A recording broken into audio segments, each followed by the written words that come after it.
teu di panggung adeg pan urang teh diajarkeun adab hiji adab ka Allah dua adab ka kolot nuka tilu adab ka guru nuka opat adab ka sasama pami di panggung berarti abdi sapanggung pan abdi mah darajatna ge sahanapeunana kunaon darajatna sahanapeunana ceuk ilmu abdi nu ngaranna guru ngaos ustad kiai eta teh pemimpin spiritual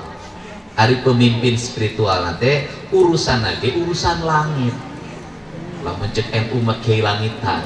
kulantaran urusan langit urusan rasa urusan cinta geus eueuh urusan jeung kabutuh dunya sabab dirina ge ukur nu diudag ukur hiji nyaeta kariduan Allah